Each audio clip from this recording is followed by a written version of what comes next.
Ya, sekali lagi selamat malam dan mari kita bersama-sama akan kembali belajar Kitab Wahyu. Ya, malam ini kita akan teruskan pembahasan kita dalam Kitab Wahyu pasal yang ke-16, ya ayat yang ke-17 sampai ayat yang ke-21. Ya, ya kita sudah belajar beberapa waktu tentang Kitab Wahyu, kita melihat bagaimana Tuhan Yesus menyatakan diri di dalam kemuliaannya. Kita juga melihat bagaimana Tuhan menulis surat kepada ketujuh jemaatnya.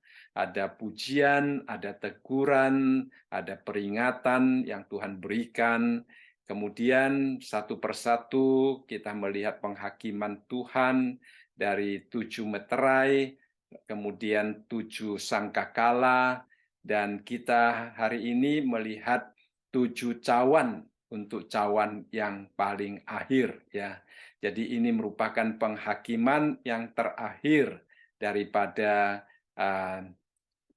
apa yang Tuhan telah rencanakan untuk membawa kembali segala kuasa atas dunia ini dan juga persiapan-persiapan untuk mendirikan kerajaan 1000 tahunnya.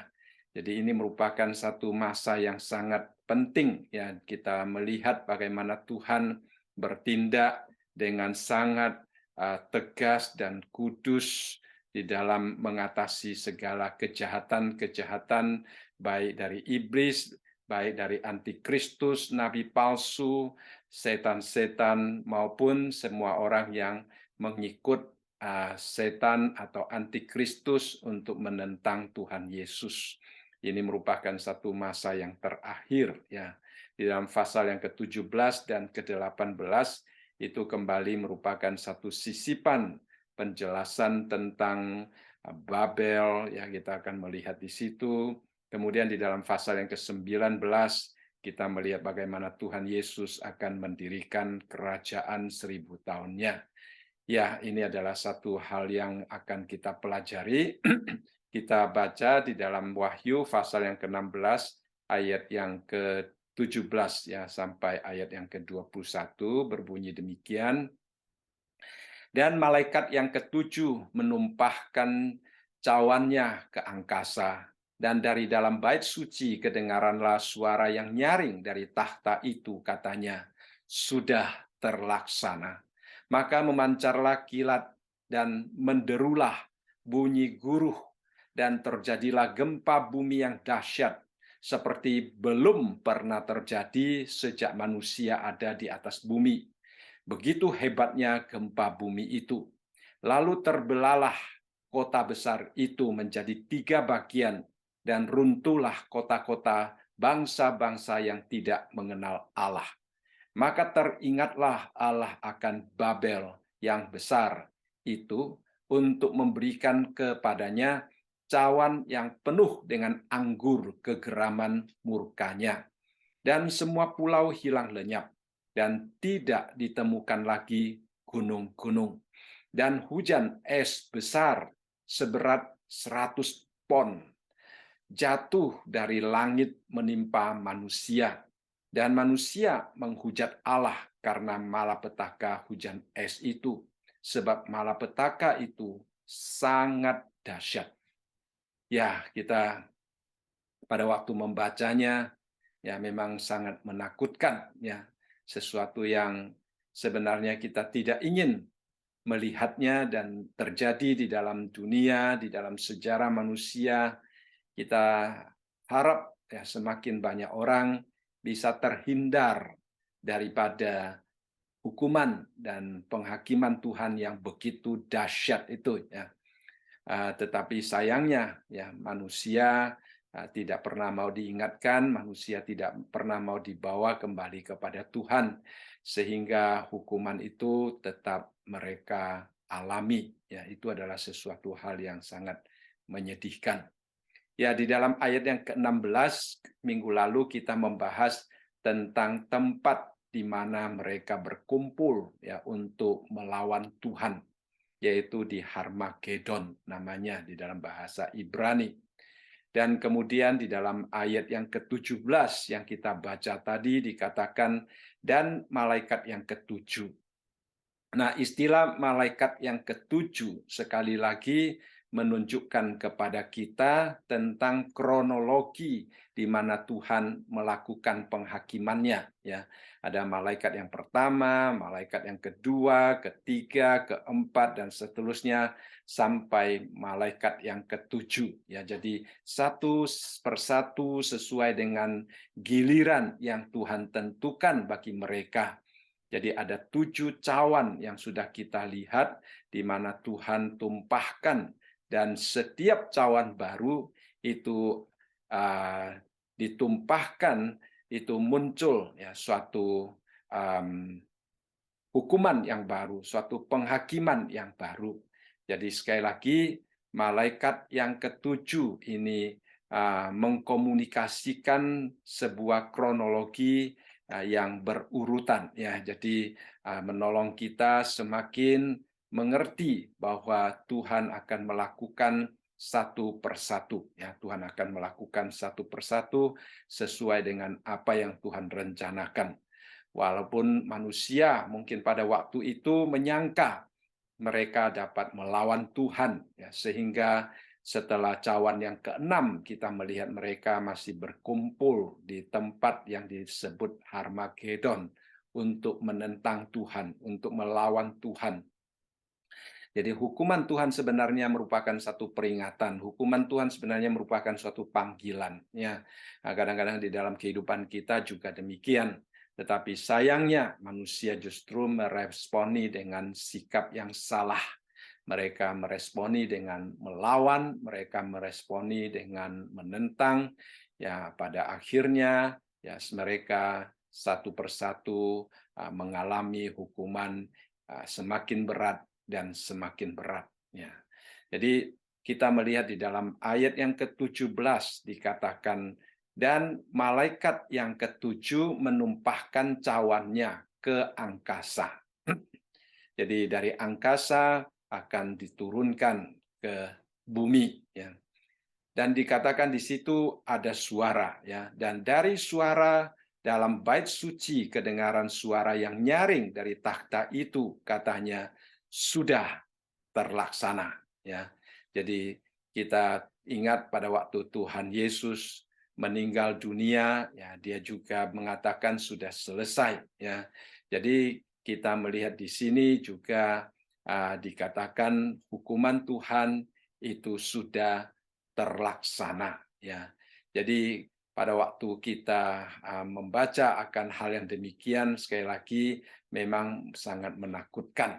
Dan kita melihat di sini dikatakan bahwa suara itu keluar dalam bait suci, ya. Bait suci ini dikatakan berada di sekitar takhta itu, ya. Berarti bait suci itu berada di surga, ya. Pada waktu kita membahas tentang bait suci, ya, kita melihat di dalam pasal yang ke-15, pasal yang ke-16, kita melihat bahwa iblis, ya, berusaha untuk menguasai bait suci, ya. Ya, seperti yang sudah kita bahas bahwa bait suci yang pertama dibangun oleh Salomo, bait suci yang kedua dibangun kembali oleh Zerubabel pada waktu mereka kembali daripada pembuangan, ya.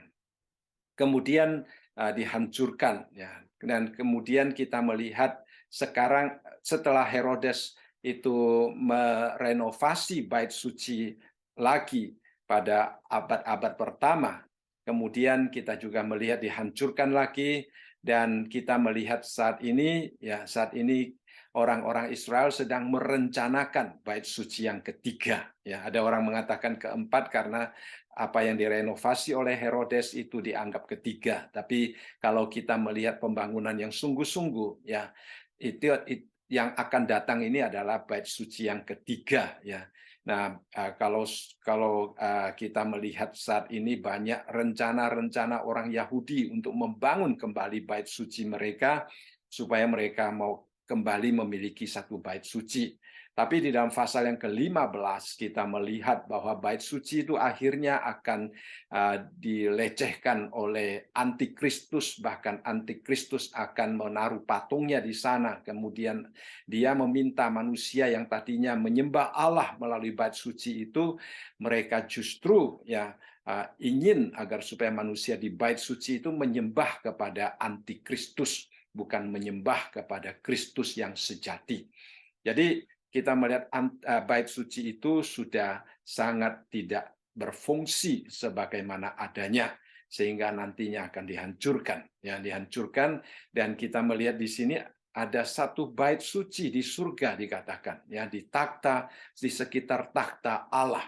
Jadi suara ini kedengaran, suara ini keluar dari bait suci yang ada di sekitar takhta Allah. Jadi itu adalah bait suci surgawi. Banyak orang percaya dengan datangnya Yerusalem baru, juga akan datang bait suci yang baru dari surga. Kita nanti akan membaca, melihat bagaimana langit dan bumi yang lama ini akan berlalu, kemudian langit dan bumi yang baru dari surga itu akan turun. Nah, itu juga bait suci akan datang ke atas bumi ini. Jadi bait suci yang sedang direncanakan oleh Israel saat ini, bait suci yang ketiga nantinya akan dihancurkan juga, karena hukuman daripada Tuhan ini.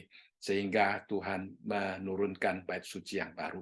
Jadi suara yang keluar, yang terdengar oleh Yohanes pada waktu malaikat menuangkan akan cawan yang ketujuh di angkasa ini adalah suara yang terdengar dari surga, bukan suara yang terdengar dari dalam bait suci yang sedang dipersiapkan oleh orang-orang Israel itu. Nah, lalu kita melihat di sini di dalam ayat yang ke-18 dikatakan, maka memancarlah kilat dan menderulah bunyi guruh, dan terjadilah gempa bumi yang dahsyat, seperti belum pernah terjadi sejak manusia ada di atas bumi. Begitu hebatnya gempa bumi ini. Memang di dalam Wahyu kita sudah membaca beberapa ayat yang berbicara tentang gempa bumi akan terjadi. Misalnya di dalam pasal yang ke-11 ayat yang ke-13 dikatakan, pada saat itu terjadilah gempa bumi yang dahsyat, dan 1/10 bagian dari kota itu rubuh, dan 7.000 orang mati oleh gempa bumi itu, dan orang-orang lain sangat ketakutan lalu memuliakan Allah yang di surga. Nah, ini masih ada satu respon yang baik, memuliakan Allah di surga. Kemudian di dalam ayat yang ke-19 juga dikatakan, maka terbukalah bait suci Allah yang di surga. Nah, ini yang tadi kita katakan, bait suci Allah yang ada di surga. Jadi bukan bait suci yang direncanakan oleh orang Yahudi sekarang ini. Ini adalah bait suci yang ada di surga. Dan kelihatanlah tabut perjanjiannya di dalam bait suci itu, dan terjadilah kilat dan deru guruh dan gempa bumi dan hujan es lebat. Nah, di sini nanti kita juga melihat hujan es yang sangat besar. Ini adalah gempa bumi. Tetapi di dalam ayat yang ke-18 tadi dikatakan bahwa gempa bumi yang akan terjadi pada waktu penuangan akan cawan yang ketujuh ini merupakan gempa bumi yang tidak pernah terjadi. Jadi walaupun pasal yang ke-11, pasal yang sudah ada gempa bumi, tetapi yang akan terjadi ini pada cawan yang ketujuh ini jauh melebihi, lebih besar daripada gempa bumi sebelumnya. Ini terjadi. Jadi kita hari ini juga kadang-kadang, khususnya kita yang tinggal di California, sering mendapatkan getaran, gempa bumi. Itu adalah satu peringatan. Gempa bumi kadang-kadang sering terjadi di California ini. Nah, Setiap kali sebenarnya pada waktu saya merasakan ya getaran gempa bumi ini, saya selalu diingatkan dengan satu suara yang sangat kuat di dalam hati saya, bahwa manusia sebenarnya tidak berdaya untuk menguasai hidupnya. Manusia tidak berdaya untuk mempunyai rencana, ya. Manusia kadang-kadang kita mempunyai ilusi, ya, kita menyangka bahwa diri kita mampu untuk berencana, kadang-kadang kita merasa kita mampu untuk melakukan ini, melakukan itu, seolah-olah hidup ini secara sadar atau tidak sadar, ya, seolah-olah kita masih merasa kita yang memegang hari esok kita. Nah, banyak orang Kristen, walaupun waktu menyanyi, kita menyanyi Tuhanlah yang berkuasa, pada waktu kita berdoa, kita juga berdoa Tuhan yang berkuasa, tetapi di dalam kehidupan yang nyata, kadang-kadang kita masih merasa seolah-olah kita yang memegang hari esok, kita yang merencanakan, ya. Kadang-kadang kita mempunyai satu sikap yang salah, seolah-olah pada waktu kita membutuhkan Tuhan, kita baru datang mencari Tuhan. Setelah itu seolah-olah hidup nyata ini agak terpisah daripada kontrol dan kuasa Tuhan, ya. Tetapi melalui gempa bumi yang terjadi ini, sebenarnya itu adalah satu peringatan bagi kita, ya, peringatan bagi kita supaya kita disadarkan bahwa ilusi kita tentang kemampuan manusia untuk berencana, untuk mengontrol hidupnya itu sebenarnya adalah sesuatu yang sangat rapuh, ya, sangat tidak kuat, ya, karena tidak ada dasarnya. Itulah sebabnya Yakobus juga mengingatkan kita, kalau kita mau berencana, kita seharusnya berkata kalau Tuhan menghendaki, ya, kalau Tuhan menghendaki. Jadi itu adalah satu hal yang sangat penting. Nah, di lain sisi gempa bumi itu juga mengingatkan kepada kita, ya, bahwa hidup kita itu tidak bersandar kepada dunia yang sangat rapuh ini, ya. Gempa bumi kalau sudah goyang, ya, hancur semua. Kalau hidup kita mengandalkan dunia, kita akan kehilangan segala-galanya, ya. Kita diingatkan di dalam Ibrani pasal yang ke-12 ayat yang ke-26 sampai ayat yang ke-28, di situ dikatakan, waktu suaranya menggoncangkan bumi, tetapi sekarang ia memberikan janji, ya. Satu kali lagi aku akan menggoncangkan bumi, hanya bumi saja, melainkan menggoncangkan bukan hanya bumi saja, melainkan langit juga. Ungkapan satu kali lagi menunjukkan kepada perubahan pada apa yang dapat digoncangkan, karena ia dijadikan supaya tinggal tetap apa yang tidak tergoncangkan. Jadi karena kita menerima kerajaan yang tidak tergoncangkan, marilah kita mengucap syukur dan beribadah kepada Allah menurut cara yang berkenan kepadanya dengan hormat dan takut. Nah, ini adalah satu ayat yang sangat indah, ya, sangat menguatkan, sangat menolong kita untuk menghadapi gejala-gejala situasi-situasi dunia di luar kemampuan kita untuk mengontrol, ya. Kalau kita menganalisa hidup kita, ada banyak hal yang terjadi di dalam hidup kita, bukan hanya gempa bumi, ya. Goncangan-goncangan, ya, goncangan-goncangan yang bukan gempa bumi, ya, gempa, ya, tetapi gempa mungkin finansial kita, gempa mungkin keluarga kita, gempa mungkin pekerjaan kita, ya, gempa yang terjadi di dalam kehidupan kita itu terjadi dan terus terjadi di luar kemampuan kita, ya. Siapapun dia, bagaimanapun dia berhikmat, bagaimanapun dia teliti, bagaimanapun dia berhati-hati, kalau sesuatu akan terjadi di dalam hidupnya, seolah-olah, ya, dia tidak dapat menguasainya, dia tidak dapat mengontrolnya. Jadi gempa itu akan terjadi, dan di sini dikatakan ada satu kali lagi, ya. Dan banyak orang percaya satu yang dimaksudkan dengan satu kali di sini adalah pada akhir zaman, seperti yang kita baca tadi. Karena di sini dikatakan satu kali lagi aku akan menggoncangkan, ya. Tuhan akan menggoncangkan gempa, ya. Bukan hanya bumi saja. Jadi biasanya kita merasakan gempa itu gempa bumi, ya. Namanya aja gempa bumi, ya. Jadi bumi yang gempa, ya saudara sekalian.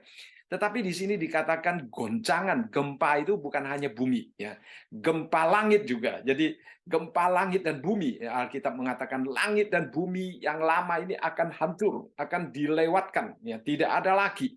Kemudian langit dan bumi yang baru itu akan datang dari surga. Ya, jadi inilah dikatakan gempa bumi, gempa langit, saudara sekalian. Ya, jadi gempa langit dan bumi, ya, dua-duanya.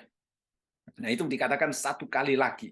Ya, itu adalah goncangan yang baru, ya, yang sangat hebat, yang tadi dikatakan yang tidak pernah ada, tidak pernah terjadi sejak manusia berada di dalam dunia ini, sejak sejarah manusia.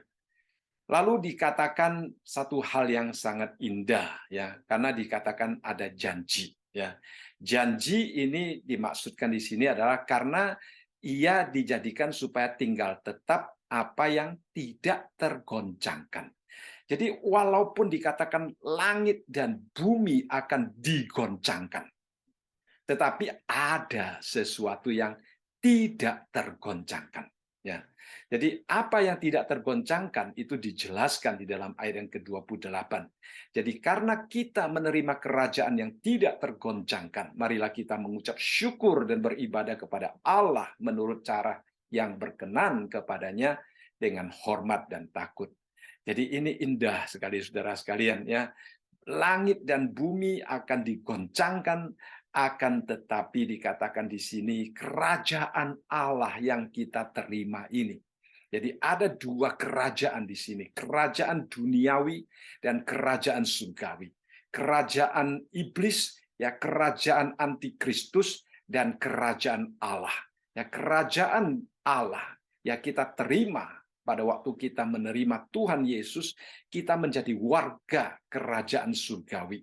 Jadi kita yang berada di dalam kerajaan surgawi, kerajaan Allah ini, pada waktu Allah menggoncangkan bumi dan langit ini, ya, kerajaan Allah itu kokoh. Jadi kita tidak berada di dalam langit dan bumi yang akan digoncangkan, tetapi kita berada di dalam kerajaan Allah yang tidak tergoncangkan.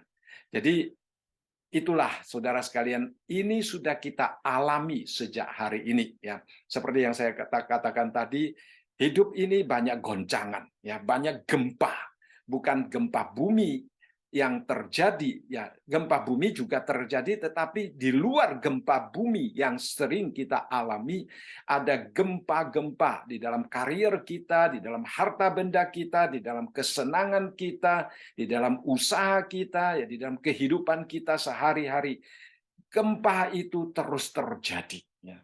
Nah, kalau seandainya kita tidak memiliki, ya, kerajaan Allah yang tidak tergoncangkan itu, maka hidup kita juga akan terbawa oleh gempa-gempa yang terjadi di dalam hidup kita, ya.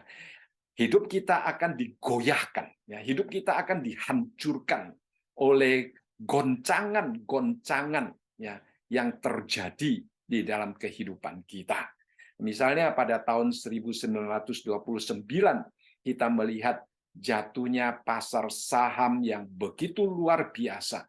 Nah, keruntuhan yang demikian itu menyebabkan banyak orang merasa kehilangan harapan, merasa putus asa, akhirnya tidak sedikit orang yang menerjunkan diri dari gedung-gedung yang tinggi, akhirnya mereka kehilangan nyawanya. Karena mereka kehilangan harta, mereka merasa harta itu adalah pegangan mereka. Pada waktu pegangan mereka itu hilang, mereka merasa tidak ada pegangan lagi. Nah, itu Kalau seandainya mereka yang terjun, ya, yang meloncat dari atas gedung-gedung itu, kalau mereka mempunyai, ya, mempunyai apa yang dikatakan di dalam ayat yang ke-28, yaitu kerajaan yang tidak tergoncangkan, maka mereka tidak akan meloncat dari atas gedung itu. Walaupun semuanya akan hilang, ya. Jadi sebagai orang Kristen kita sadar, ya, kita hidup di dalam dunia ini, kita mempunyai kemungkinan kehilangan segala-galanya. Itu bisa terjadi kepada orang bukan Kristen, itu juga bisa terjadi kepada orang Kristen, ya. Apa yang dialami oleh Ayub itu bisa saja terjadi kepada setiap orang, ya. Tetapi kita tidak putus asa. Kita tidak seperti orang yang tidak berpengharapan, ya. Kita tidak digoncangkan sedemikian rupa sampai semuanya lenyap, ya, seolah-olah tidak ada harapan lagi, ya. Seperti yang tadi saya katakan di tahun 1929 itu, ya. Pada waktu manusia kehilangan segala-galanya, mereka juga kehilangan nyawanya karena mereka merasa tidak ada harapan lagi. Tetapi kita tidak. Dunia boleh menggoncangkan kita, dunia boleh menggoncangkan hidup kita, dunia boleh menggoncangkan akan mungkin harta kita, keluarga kita, akan tetapi kita masih mempunyai harapan. Karena kita berada di dalam kerajaan yang tidak tergoncangkan. Nah, itu adalah sesuatu hiburan yang kita baca di dalam ayat ini. Ya, itulah sebabnya di dalam 1 Yohanes pasal yang kedua, ayat yang ke-15 sampai ayat yang ke-17, di situ Tuhan melalui Yohanes mengingatkan kita sekali lagi, jangan kamu mengasihi dunia dan apa yang ada di dalamnya. Jikalau orang mengasihi dunia, maka kasih akan Bapa tidak ada di dalam orang itu. Sebab semua yang ada di dalam dunia, yaitu keinginan daging, keinginan mata, serta keangkuhan hidup, bukanlah berasal dari Bapa, melainkan dari dunia.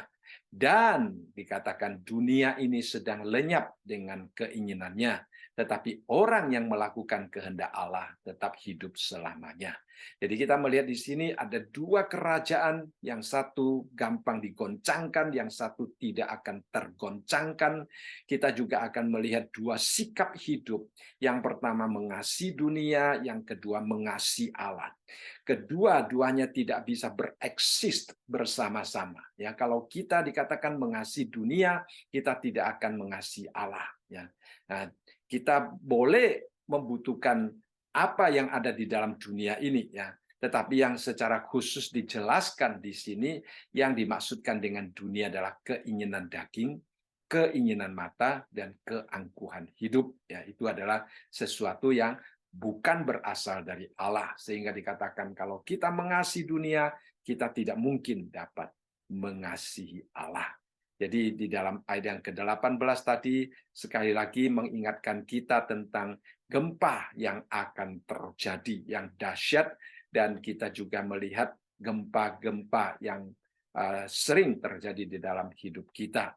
Lalu di dalam ayat yang ke-19 dan ayat yang ke-20, kita melihat di situ membahas tentang dua kota yang akan mengalami reruntuhan, ya. Dan kemudian di dalam ayat yang ke-20 juga dikatakan tentang lenyap segala sesuatu, ya. Jadi malam ini kita melihat sesuatu yang sebenarnya sangat menakutkan, ya, tentang gempa, tentang hancurnya kota dan sebagainya. Jadi itu adalah sesuatu yang kita perlu selalu mengingatkan diri kita, seperti yang kita bahas minggu lalu, bahwa kita jangan sampai kedapatan tidak berpakaian, ya. Kalau kita kedapatan tidak berpakaian, maka kita akan dihukum, ya, saudara sekalian. Kita akan seperti 5 perempuan yang menantikan kedatangan daripada Tuhan karena tidak siap, akhirnya mereka ditinggalkan, ya. Baik, kita melihat di dalam ayat yang ke-19, ya. Di situ dikatakan lalu terbelahlah kota besar itu menjadi 3 bagian, dan reluntuhanlah dan runtuhlah kota-kota bangsa-bangsa yang tidak mengenal Allah. Maka teringatlah Allah akan Babel yang besar itu untuk memberikan kepadanya cawan yang penuh dengan anggur kegeraman murkanya. Dan semua pulau hilang lenyap dan tidak ditemukan lagi gunung-gunung. Ya, perhatikan di sini ya tentang kota besar. Yang pertama, yang kedua adalah Babel. Ya, memang pada waktu kita membaca tafsiran ini tidak terlalu jelas sehingga ada pandangan-pandangan yang berbeda. Ada orang menganggap kota besar ini ya Babel ini ya. Tetapi ada banyak penafsir juga percaya ini merupakan dua kota yang berbeda ya. Ya, jadi pertama-tama dikatakan kota besar itu terbelah menjadi 3 bagian. Nah, pertanyaannya apakah yang dimaksudkan dengan kota besar di sini ya. Nah, saya pribadi percaya pada penafsiran bahwa yang dimaksudkan dengan kota besar di sini adalah kota Yerusalem. Yerusalem yang berada di bumi. Yerusalem ini akan dihancurkan ya. Ya, hari ini banyak orang pergi ke Yerusalem juga untuk melihat ya kota Yerusalem. Ya, nah satu hari Yerusalem yang ini akan dihancurkan karena Yerusalem ini memang kita percaya adalah kota suci, tetapi sekarang kelihatannya tidak suci lagi. Ya, apa yang terjadi di dunia luar itu juga terjadi ya di Yerusalem. Nah, seorang penafsir, seorang pendeta dia pernah berkata demikian. Kalau kita melihat pawai LGBT di San Francisco, kita juga akan melihat pawai yang sama di Yerusalem katanya. Itu kelihatannya bukan lagi seperti kota suci. Ada satu lagu Yerusalem kota suci ya, kota suci Yerusalem yang sesungguhnya itu nantinya akan datang dari surga yang mulia ya. Memang dahulu Yerusalem itu adalah tempat di mana umat Israel menyembah kepada Allah. Tetapi sekarang sudah sama sekali berbeda karena orang-orang Yahudi yang saat ini tinggal di Yerusalem, mereka bukan lagi orang-orang yang menyembah Allah. Mereka bahkan ya lebih banyak ateisnya, ya tidak percaya akan eksistensi Allah. Jadi itu saat ini Yerusalem bahkan boleh dikatakan sebagai tempat di mana orang mencari uang dari turis-turis ya. Mereka menawarkan, banyak orang mengatakan mereka membangun kembali sepertinya kita sedang melihat sejarah, tetapi sebenarnya kita sedang melihat ya suatu bangunan-bangunan yang telah dibangun kembali oleh arsitek-arsitek untuk menarik perhatian orang, untuk mencari uang daripada turis-turis yang datang ke Yerusalem ya. Jadi sekali lagi ya kota besar yang dimaksudkan di sini menurut saya ya saya percaya akan tafsiran yang mengatakan itu adalah kota Yerusalem ya, adalah kota Yerusalem. Mengapa kita percaya bahwa itu adalah kota Yerusalem ya? Ada 3 alasan yang sangat penting di sini. Ya, pertama-tama kota itu dikatakan terbagi menjadi 3 bagian. Jadi ini juga salah satu yang kita pelajari di dalam Perjanjian Lama ya. Seperti di awal kita juga mengatakan ada banyak ayat-ayat di dalam Alkitab di dalam kitab Wahyu yang berhubungan ya, yang menunjuk kepada apa yang dikatakan di dalam Perjanjian Lama. Kalau kita membaca dengan teliti kitab Wahyu itu memiliki 404 ayat di dalamnya. Dan saya percaya ada sekitar 278 ayat dari 404 ayat ini yang mempunyai hubungan atau menyinggung apa yang ada di dalam perjanjian lama. Ya, jadi kalau kita melihat di sini dikatakan kota Yerusalem itu runtuh, ya. Kota Yerusalem itu terbelah menjadi 3 bagian. Itu mempunyai hubungan dengan apa yang dikatakan oleh Yehezkiel. Yehezkiel pasal yang kelima, ayat yang pertama sampai ayat yang kedua, di sini dikatakan, dan engkau anak manusia, ambillah sebilah pedang yang tajam, dan pakailah itu sebagai pisau cukur tukang pangkas. Cukurlah rambutmu dan janggutmu dengan itu. Lalu ambillah sebuah timbangan dan bagi-bagilah rambutmu. Sepertiga harus kau bakar dengan api di tengah-tengah kota itu sesudah berakhir waktu pengepungannya. Sepertiga harus kau ambil dan letaklah dengan pedang itu sekelilingnya. Dan sepertiga lagi hamburkanlah ke dalam angin, dan aku akan menghudus pedang dari belakang mereka. Jadi sebelum Nebukadnezar datang menyerang Yerusalem pada zaman perjanjian lama, Allah mengingatkan orang Israel melalui Yehezkiel. Jadi kita melihat Yehezkiel disuruh mencukur rambut dan janggutnya, kemudian disuruh untuk membaginya menjadi 3 bagian. Ya, jadi kita melihat di sini dari ayat-ayat yang demikian, kalau kita hubungkan dengan ayat yang kita bacakan, kota besar itu terbelah menjadi 3 bagian. Itu mempunyai hubungan dengan apa yang dialami, apa yang diperintahkan oleh Tuhan kepada Yehezkiel untuk melakukan 3 bagian juga terhadap rambut dan janggutnya. Nah, itu adalah sesuatu hubungan yang kita lihat di dalam pada waktu Yerusalem lama akan dihancurkan, dan pada akhir zaman Yerusalem juga akan dihancurkan. Itu adalah alasan yang pertama, ya. Alasan yang kedua yang kita lihat di sini, kita melihat lalu terbelahlah kota besar itu menjadi 3 bagian, dan runtuhlah kota-kota bangsa-bangsa yang tidak mengenal Allah.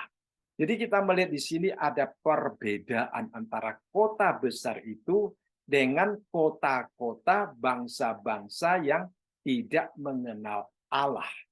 Jadi dengan kata lain, di satu sisi ini adalah kota dari orang yang mengenal Allah, di sini adalah kota daripada orang-orang atau bangsa-bangsa yang tidak mengenal Allah.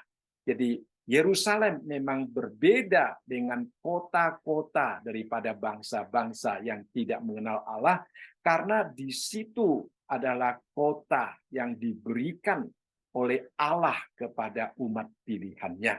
Walaupun umat pilihannya saat itu tidak menyembah Allah, ya, seperti yang kita baca sebelumnya, seperti Sodom, seperti Mesir, ya, mereka sudah bobrok, sudah jauh daripada Tuhan, sudah sama sekali tidak menyembah kepada Tuhan. Ya, itu adalah dikatakan kota suci, tetapi tidak ada kesuciannya lagi, tidak ada kemuliaan Allah di dalamnya lagi. Ya, jadi itu akan dibelah menjadi 3 bagian, dan itu berbeda dengan kota bangsa-bangsa. Kota bangsa-bangsa yang tidak mengenal Allah juga akan diruntuhkan, tetapi mereka dipisahkan dari kota besar Yerusalem itu.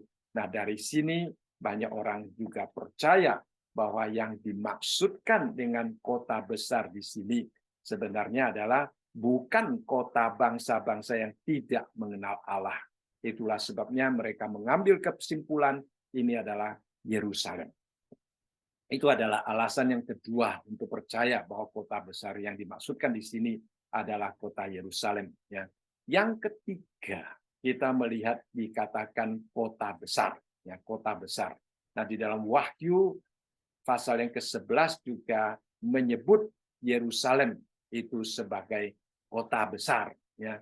Di dalam Wahyu pasal yang ke-11 ayat yang ke-8 juga dikatakan ya kedua orang yang diutus oleh Tuhan, mayatnya itu tergeletak di jalan kota besar yang secara mistik ya disebut sebagai Sodom dan Mesir, di mana di situ Tuhan Yesus disalibkan. Ya, jadi itu adalah sebenarnya kota besar yang dimaksudkan di sini adalah Yerusalem, di mana Tuhan Yesus dihakimi, kemudian disalibkan. Ya, jadi itu adalah kota besar yang dimaksudkan di situ. Ya, lalu kemudian kita juga melihat banyak ayat-ayat lain juga berbicara tentang kota besar Yerusalem sebagai kota yang besar. Ya, jadi kota Yerusalem yang tadi saya bacakan di dalam Wahyu pasal yang ke-11 ayat yang ke-8, di situ dikatakan secara rohani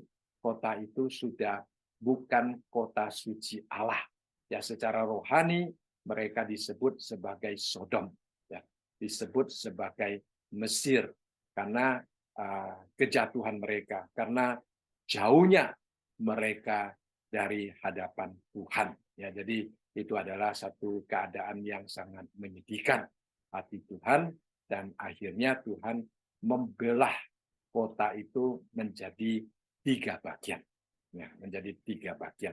Kemudian di dalam Sakaria, kita melihat di dalam Sakaria pasal yang ke-14 ayat yang ke-16 sampai 18 dikatakan, maka semua orang yang tinggal dari segala bangsa yang telah menyerang Yerusalem akan datang tahun demi tahun untuk sujud menyembah kepada Raja Tuhan semesta alam dan untuk merayakan hari raya Pondok Daun. Tetapi bila mereka dari kaum-kaum di bumi tidak datang ke Yerusalem untuk sujud menyembah kepada Raja Tuhan semesta alam, maka kepada mereka tidak akan turun hujan. Dan jika kaum Mesir tidak datang dan tidak masuk menghadap, maka kepada mereka akan turun tulah yang ditimpakan Tuhan kepada bangsa-bangsa yang tidak datang untuk merayakan Pondok Daun. Jadi kita melihat di sini satu hari Yerusalem akan menjadi pusat. Ya.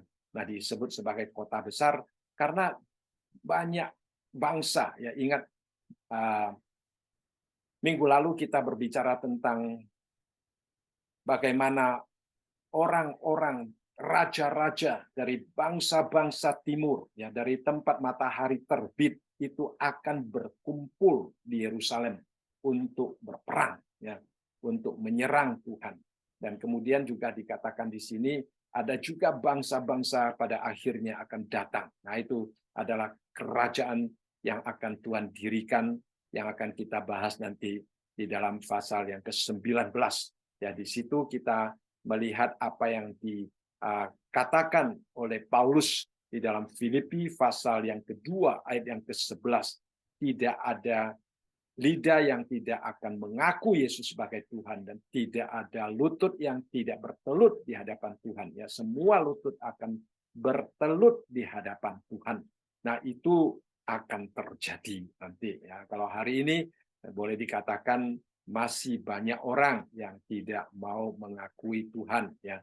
Tetapi nantinya pada waktu kerajaan 1000 tahun itu, maka bangsa-bangsa akan datang.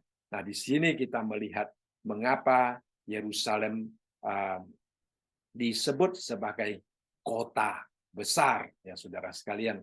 Di dalam Yesaya pasal yang kedua, ayat yang kedua sampai ayat yang ketiga, di situ juga dikatakan, akan terjadi pada hari-hari yang terakhir, gunung tempat rumah Tuhan akan berdiri tegak di hulu gunung-gunung dan menjulang tinggi di atas bukit-bukit.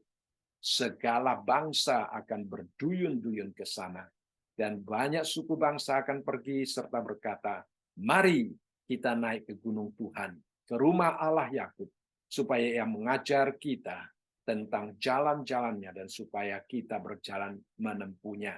Sebab dari Sion akan keluar pengajaran dan firman Tuhan. Itulah kerajaan Allah yang akan didirikan nanti. Ya, kita melihat bahwa Yerusalem itu akan menjadi sesuatu tempat pusat di mana orang kembali menyembah kepada Tuhan, karena itu adalah kerajaan Allah. Ya, kita akan membaca lebih jelas lagi, lebih detail lagi pada waktu nanti kita memasuki pasal yang ke-19, pasal yang ke-20. Di situ kita melihat bagaimana kerajaan 1000 tahun. Ya, jadi Yerusalem itu adalah tempat di mana antikristus menyerang Tuhan, menyerang umat Tuhan, karena dia tahu bahwa nantinya Yerusalem itu akan menjadi tempat di mana Tuhan mendirikan kerajaannya, dan kemudian kerajaan yang kekal yang akan datang ke dalam dunia ini. Ya, kerajaan yang kekal itu adalah akan kita lihat langit dan bumi yang baru akan datang, ya, kerajaan Allah akan datang. Lalu kita melihat di dalam ayat yang ke-19, kembali kita melihat kota yang kedua. Ya. Kita yang melihat kota yang kedua, karena kota besar ini kita percaya bahwa itu adalah Yerusalem, maka kota yang kedua itu adalah kota Babel, ya, Babilonia. Ya, jadi dua kota ini berbeda, saudara sekalian. Ya, jadi sekali lagi, mungkin ada orang percaya itu menunjukkan dua-duanya menunjukkan Babel, tetapi kita percaya itu berbeda, ya, karena kita melihat 3 alasan tadi, dan juga kita melihat di sini Babel ini adalah tempat di mana Tuhan akan menumpangkan, ya, cawannya. Perhatikan baik-baik, ya. Ini ada kronologinya yang berbeda, ya. Jadi pertama-tama di dalam kronologinya dikatakan pada waktu itu kota besar terbelah menjadi 3 bagian dan runtuhlah kota-kota bangsa-bangsa yang tidak mengenal Allah. Lalu kemudian kalau dilihat kronologinya ini adalah selanjutnya, maka teringatlah Allah. Ya, jadi setelah terbelah kota itu, ya, Yerusalem, lalu Tuhan mengingat akan Babel yang besar itu, ya. Jadi kita melihat di sini ada 2 keadaan yang berbeda. Lalu Tuhan dikatakan memberikan kepadanya cawan yang dia tumpahkan itu, ya. Dikatakan di sini cawan yang penuh dengan anggur kegeraman murkanya. Tadi dikatakan gempa bumi yang dahsyat yang tidak pernah ada, sekarang kita melihat dikatakan kegeraman murkanya, sudah murka, geram lagi, saudara sekalian, ya. Nah, geram itu menunjukkan tentang kemarahan yang luar biasa. Jadi di satu sisi murka yang sangat hebat, di lain sisi kegeraman, ya. Kegeraman itu menunjukkan tentang kemarahan Tuhan, ya. Tuhan kadang-kadang menghakimi seseorang, menghajar seseorang dengan kasih-Nya, ya. Mau orang itu kembali kepada Tuhan, tetapi kadang-kadang Tuhan sudah marah, ya, tidak memberikan lagi kesempatan kepada orang itu, yaitu adalah suatu penghancuran yang terakhir, sehingga di sini dikatakan kegeraman murkanya. Jadi sebenarnya itu adalah suatu dua kata yang menekankan tentang bagaimana hebatnya, ya, bagaimana hebatnya murka Allah terhadap manusia yang tidak mau percaya, ya. Mengapa dikatakan Tuhan memberikan kepadanya cawan, ya, yang penuh dengan anggur kegeraman? Kalau kita membaca di dalam Yeremia pasal yang ke-5 ayat yang 51 ayat yang ke-7 juga dikatakan bahwa Babel juga mempunyai sebuah cawan, ya, cawan emas, ya. Jadi Babel telah menjadi cawan emas di tangan Tuhan yang memabukkan. Jadi kita tahu bahwa Babel itu suka hidup di dalam kehidupan yang bertentangan dengan kehendak Allah, seolah-olah mereka memabukkan banyak orang supaya orang-orang tidak lagi mengenal Allah, ya. Di dalam Kejadian pasal yang ke-11 ayat yang ke-8 sampai ayat yang ke-9 berbicara tentang Babel, di mana orang-orang tidak mau menyembah kepada Tuhan. Ya, ini adalah kota Babel yang Tuhan hukum nantinya, karena dari awal sejarah manusia mereka sudah hidup bertentangan dengan Allah. Mereka ingin membangun sebuah kota yang supaya mereka tidak perlu menyembah kepada Allah. Itulah sebabnya mengapa Tuhan memberikan cawan kemurkaan, ya, cawan kegeraman murkanya yang begitu luar biasa, ya, terhadap Babel itu, ya. Nah, saya katakan tadi dua kota itu berbeda. Yang satu sebenarnya juga dari awal sejarah manusia sudah disebutkan, ya, Raja Salem, ya. Kota Salem, banyak orang yang penafsir juga percaya bahwa itu sebenarnya juga menunjukkan tentang kota Yerusalem, ya, kota Salem itu. Nah, kembali kita melihat di dalam ayat yang ke-19 tadi, ya, dikatakan di sini bahwa kegeraman murkanya itu merupakan suatu pelipat gandaan, ya, daripada hukuman dan penghakiman Allah. Ya. Ini pernah kita lihat pada waktu Tuhan melalui Musa memberikan janjinya di dalam kitab Ulangan. Kemudian karena orang Israel tidak taat kepada Tuhan, maka Tuhan memakai Nebukadnezar untuk menghancurkan negaranya.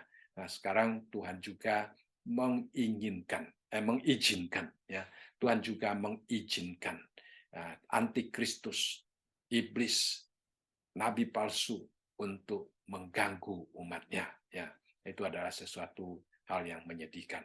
Kemudian di dalam ayat yang ke-20, ya, selain daripada kota Yerusalem terbelah menjadi 3 bagian, kota-kota dari bangsa-bangsa yang tidak mengenal Tuhan itu akan runtuh, dan kemudian Babel itu akan menerima cawan kegeraman murka Allah.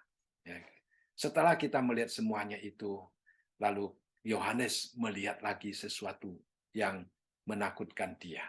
Ya, dia katakan, dan semua pulau hilang lenyap, dan tidak ditemukan lagi gunung-gunung.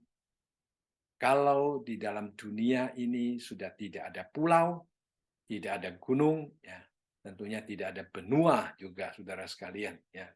Apalagi yang tinggal, saudara sekalian. Artinya langit dan bumi yang baru ini, yang kena goncangan gempa yang hebat itu, sudah berlalu. Ya, sudah berlalu. Tidak ada lagi. Ya, tidak ada lagi. Nah, kembali banyak orang mengatakan mengapa Tuhan tidak sayang kepada Yerusalem dan kepada bait-Nya, ya. Karena sekali lagi bahwa pada waktu itu di Yerusalem sudah bukan lagi kota suci Allah. Ya, hari ini walaupun boleh dikatakan sudah kehilangan kemuliaan Allah, Yerusalem sudah ditinggali oleh orang-orang yang tidak mengenal Allah, tetapi pada akhir zaman nanti kita akan melihat manusia akan semakin jauh dan semakin menentang Allah. Bahkan apa yang sudah pernah kita bahas di dalam Daniel pasal yang ke-9 ayat yang ke-27 dikatakan raja itu akan membuat perjanjian itu menjadi berat bagi banyak orang selama 1 kali 7 masa, yaitu 7 tahun masa sengsara besar. Pada pertengahan 7 masa itu ia akan menghentikan korban sembelihan dan korban santapan, dan di atas sayap kekejian akan datang yang membinasakan sampai pemusnahan yang telah ditetapkan menimpa yang membinasakan itu.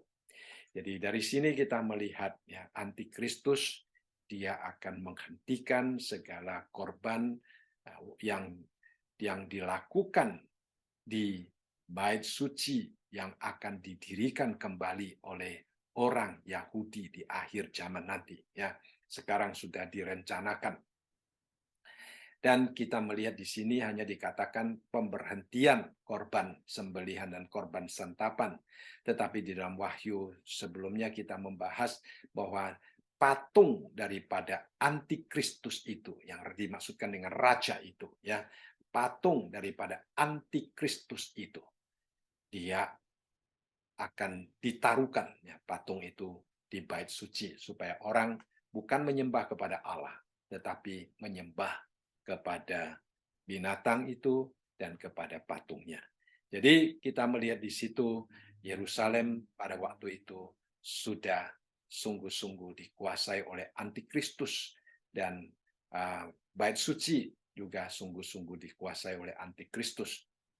Itulah sebabnya Tuhan tidak lagi membutuhkan, ya, kemuliaan Tuhan juga tidak berada di dalam bait suci itu. Kita tahu bahwa pada waktu Salomo, ya, membangun bait Allah, Alkitab mengatakan bahwa kemuliaan Tuhan itu memenuhi bait suci itu. Ya, kemuliaan Tuhan memenuhi bait suci itu. Sampai kapan? Pada waktu umat Israel mulai meninggalkan Tuhan, kemuliaan Tuhan meninggalkan bait suci itu di sekitar tahun 586 sebelum Masehi. Ya, saat itu kemuliaan Tuhan meninggalkan bait suci itu. Dan kemudian saudara sekalian, pada akhir zaman, pada waktu bait suci surgawi datang, kemuliaan Allah akan kembali memenuhi bait suci itu, ya. Itu juga dibicarakan baik di dalam Yeskiel pasal yang ke-8 sampai pasal yang ke-11, ya. Kalau saudara mau membaca, boleh melihat bagaimana di situ berbicara tentang bait suci yang mulia, ya, kembali kemuliaan Tuhan, ya, di dalam Yeskiel pasal yang ke-40 sampai 46. Di situ juga berbicara tentang ukuran-ukuran daripada bait suci yang akan turun dari surga. Lalu terakhir kita akan melihat di dalam ayat yang ke-21, ya. Nah, ayat yang ke-21, selain daripada gempa bumi yang hebat, di sini dikatakan dan hujan es berat seberat 100 pon. Saudara, 100 pon, ya. Hujan es kita seringkali ketemu, ya. Saya ingat waktu anak-anak masih kecil kami drive sampai ke Yellowstone, kemudian kami melewati satu daerah hutan dan melewati satu daerah pegunungan, lalu menuju ke South Dakota, ya, ke South Dakota untuk melihat patung presiden itu, ya. Nah, pada waktu itu, pada waktu kami persis di atas gunung, itu sudah mulai gelap dan tiba-tiba ada hujan es. Wah, menakutkan sekali. Kegelapan di sana itu lain sekali dengan ya kita di kota, ya. Kalau di kota masih ada lampu-lampu. Kalau di tengah hutan di atas gunung, waktu gelap itu sungguh-sungguh gelap, ya. Sungguh-sungguh gelap. Jadi pada waktu itu hujan esnya itu saya takut sekali karena takut memecahkan kaca-kaca mobil, ya, karena berat sekali, besar sekali dan kuat sekali kalau mobilnya lagi jalan. Akhirnya saya berhenti, ya. Wah, pada waktu berhenti, wah, rasanya kegelapan itu menakutkan sekali, ya. Nah, hujan es yang memang yang kita alami sekarang ini memang kecil-kecil, tapi kalau sesuatu yang turun dari langit kalau kena manusia juga sakit. Nah, di sini dikatakan hujan esnya itu bukan seperti yang kita alami sekarang, ya. Hujan es itu berat sekali. Beratnya seberat 100 pon, saudara sekalian. Nah, satu karung beras itu berapa pon, saudara sekalian? Ada yang 25, ya, ada yang 50, ya. Nah, di sini dikatakan hujan esnya itu 100 pon. Wah, ya, itu sesuatu yang sangat luar biasa. Kalau menimpa manusia 100 pon dari langit turun, pang, kena manusia. Bagaimana rasanya, saudara sekalian? Ya, itu sangat mematikan, sangat mematikan. Ya, jadi itu adalah sesuatu yang sungguh-sungguh tidak dapat kita bayangkan. Ya, apa keadaan situasi saat itu bagaimana? Itu sesuatu yang tidak dapat kita bayangkan. Karena apa? Gempa yang bukan hanya menggoncangkan bumi, tetapi juga menggoncangkan langit. Bayangkan, kita tidak pernah membayangkan bagaimana langit itu digoncangkan. Ya.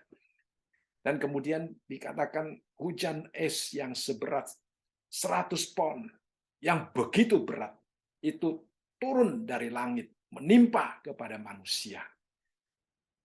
Satu situasi yang sangat menyedihkan, menakutkan, yang begitu dahsyat, yang merupakan saat-saat Tuhan mengakhiri sejarah manusia, mengakhiri akan kehidupan manusia yang tidak hidup takut kepada Tuhan, menghabiskan langit dan bumi yang lama ini.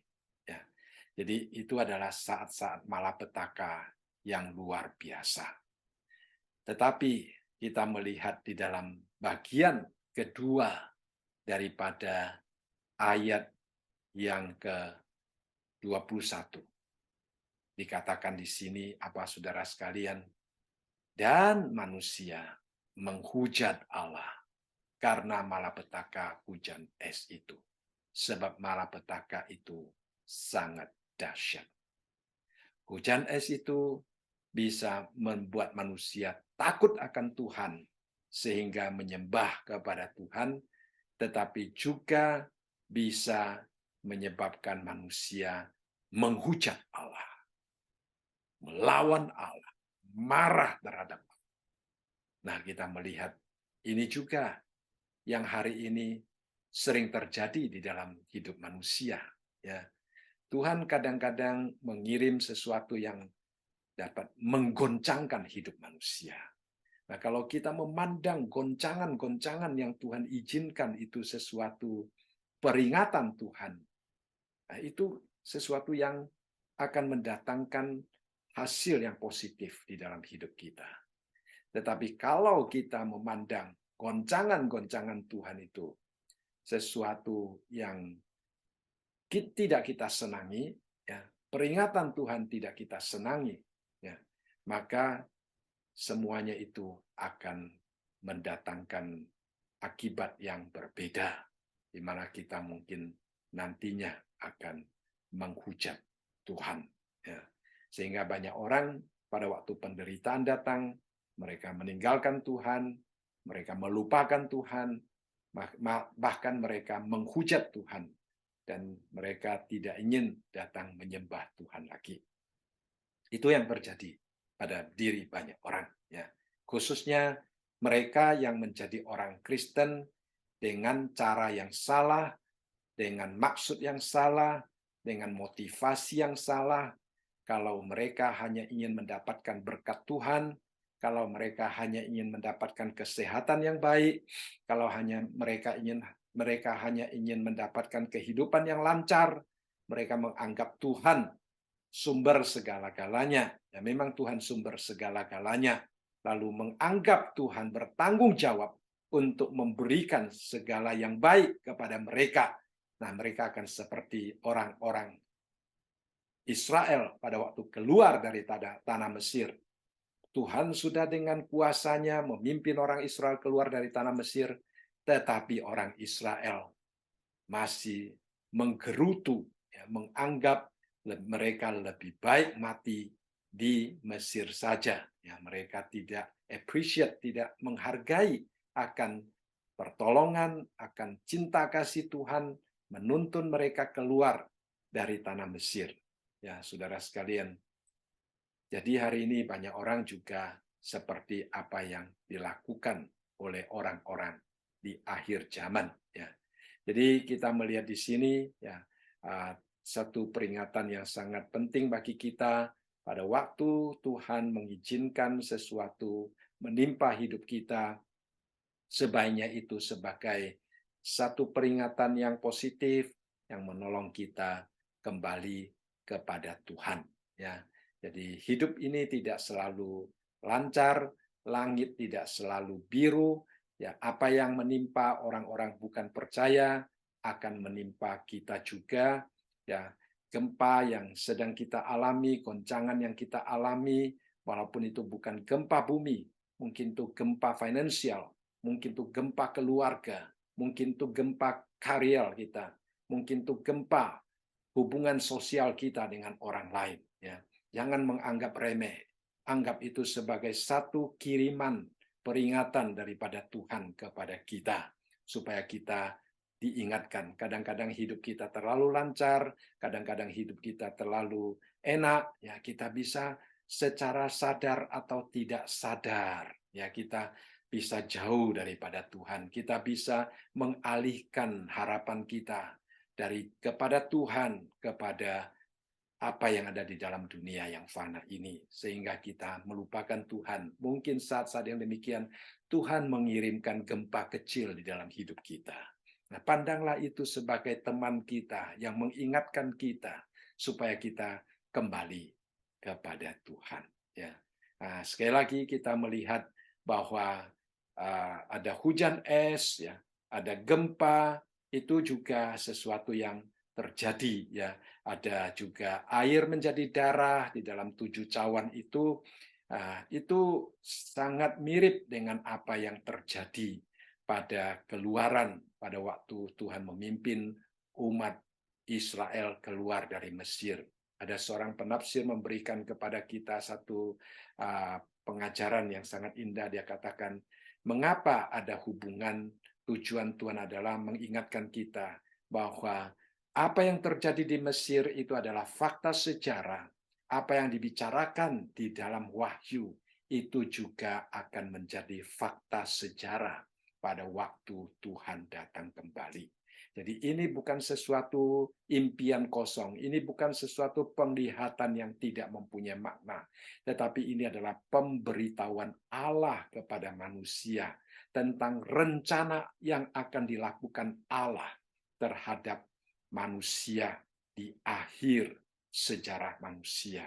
Itulah sebabnya kiranya dengan belajar akan kitab Wahyu boleh menolong kita lebih mengenal akan siapakah Allah kita, Allah yang kudus, Allah yang tidak berkenan kepada kejahatan, dan juga menolong kita untuk selalu mengintrospeksi diri kita. Kalau Tuhan mengirim gempa-gempa di dalam hidup kita, biarlah kita sadar kita tidak mampu mengontrol hidup kita. Kita kembali berserah kepada Tuhan, kembali menyembah Dia seperti yang dikatakan tadi. Ya.